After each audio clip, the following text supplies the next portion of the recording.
Identifying your criteria. So you need to, decide what needs are most important for you. Some people are going to say, well, I, want to be, close to my job. I want to be in a neighborhood that I like. I need to have parking. Maybe I need to be close to public transit. Maybe I need to be near a park because I have a dog or I have a kid that wants to go to the park all the time. How much space do you need? Is it important for you to be in a condo or single family? Do you need a bathroom that has a tub in it because maybe you have a kid who you like to give a bath to in the tub? Maybe you want to fix her upper, or maybe the opposite. Maybe you want something that's totally turnkey that you don't have to do anything but move into. Um, and then, what does it have the full potential to be? So these are all the important things. It's interesting because I often ask my clients, like, well, how important is a school district to you? Some people that's super important, depending on if they have a family or not. If they don't have a family, it may not be important, but they may have a family in the future. There's also sometimes when you ask people, well, how important is parking to you? Some people are like, I have to have a parking spot. I don't want to park on the street. I have a nice car. Other people are like, I don't have a car. So I'm fine with taking public transit wherever I go or walking wherever I go. I often ask clients, is a view important to you? Some people are like, yes, the view is really important to me because I work from home, all the time and I like to have a view. Other people are like, no, I'm in the office all the time, or I'm a consultant, so I'm on the road all the time. I'm only home on weekends, and so a view is not that important to me, right? All those different things are going to vary from person to person. So the next part is finding your dream home. So I'm sure all of you have been, looking at houses online, on Zillow, on Redfin, etc. It's always great to be able to look and see what properties are out there and get an idea. And that's an important part of this entire process, is to really get an idea of what you can afford. After talking to a lender and kind of getting that pre-approval, then you can kind of look and say you got pre-approved for $1 million. Now you can start looking and be like, okay, is $1 million going to get me a condo? Or is it going to get me a single family? Or for example, in San Francisco, $1 million might get you single family, but it's not going to get you single family in the most desirable parts of San Francisco. You might have to look outside of San Francisco in the East Bay or other parts of the Bay Area if that's what your limit is and a single family is important. But for other people, maybe they're like, no, I want to live in San Francisco. That's the whole purpose of buying a home, and maybe only a condo will be a thing that works for them.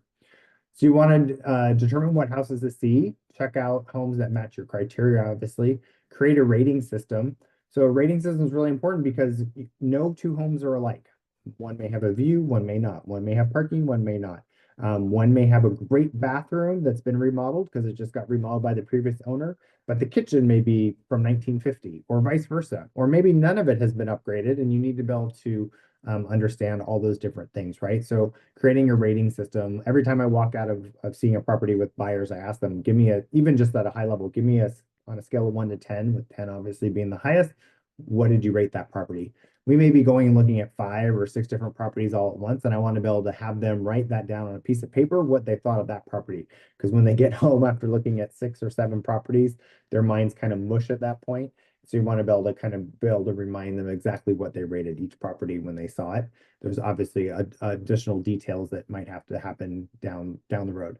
A lot of times when people get to the point where they're like trying to decide, they've seen lots of different properties and they're like, there's these 2 properties, we like them both, which one's the best? Then we're going to obviously kind of create a deeper rating system about the pros and cons of each property. And someone like myself is going to be able to help through that process.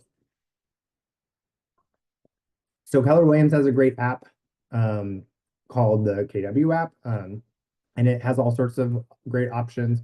One of the nice things about the KW app, different, people are like, well, Matt, why don't I just use Zillow? Well, the reality is using the KW app, if you're working with me as a realtor, is that we can share information on that. You can favorite properties, and then it shows up on my side that you've seen it.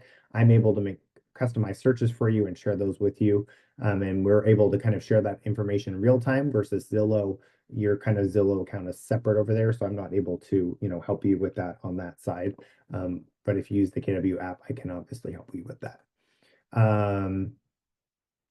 So when we got to look at properties, there's kind of like, what do you look at? So you're going to be like, seeing if the home stacks up to your wants and needs. Does it have the right space? Does it fit your lifestyle, your personal preferences on color or finishes, etc.? Does it offer value to you? Is the location convenient to your job or your kids' schools? Does it have the features that you like? I, on the other hand, as your agent, I'm going to be looking through and saying, like, does this size and layout compare well to others around it? Maybe you look out the window and you're like, oh my gosh, look, right downstairs below us is where the trash room doors are, which means once a week or twice a week, they're going to be opening up those doors in this condo to take the trash out and dump it in the garbage truck at 5 in the morning. Are you going to be concerned with that? I may also be pointing out the fact that, hey, look, across the street, there's a playground. Oh, well, it's really quiet right now. Well, yeah, that's because it's Sunday. School's not in session on Sundays. But imagine Monday through Friday, there's going to be kids out there on the playground playing on break and, teachers blowing whistles and yelling and screaming. You may be totally fine with that, but you may also be like, I work from home and I can't hear kids running around screaming in the background while I'm working. That won't, isn't going to work for me. I'm also looking at, does the home hold value for you? Is it going to show any signs of major maintenance or structural concerns? Those are all things that we're going to be, going over together. So I want to kind of touch about condos versus condos versus single family homes. There's obviously townhomes, which are another option in there, which there's some areas have lots of townhomes and they're kind of like a hybrid between single family and condos, but kind of lean more on the condo side. So you get lower cost per square foot. Obviously, you don't have any yard that you have to maintain because if there is outdoor space, it's usually maintained by the property association. Amenities like as a pool, a door person, gyms, and there's, community rooms, etc. But some of the cons are that it's a shared ownership. So you're in a space with a lot of other people. Homeowner fees can be expensive. There's places in San Francisco that have HOA dues that could be 800, 1,000. I mean, there's some luxury buildings that have like $3,000 a month ones. It's managed by a board of directors. You may not agree with what the board of directors does as far as paint colors for the building or increases in dues, those different types of things. And there's almost always going to be governing rules around what pets you can have, vehicles, noise, that type of stuff. What about new construction? Well, the nice thing about it is new. It's got that new car smell when you move into new construction.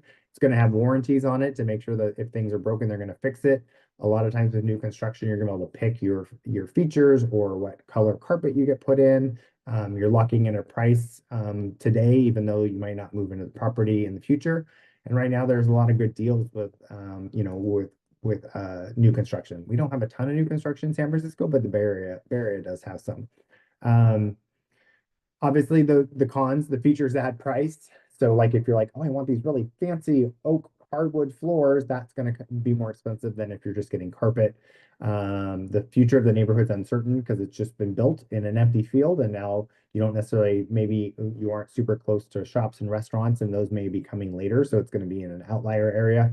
So that's something for you to kind of be concerned about. And then there's no firm closing date, especially if you're in the kind of early phases of new construction and they're saying, oh yeah, we're going to be finished in spring of 2025. Well, spring of 25 could move into summer of 2025, right? So that's something that you have to keep in mind.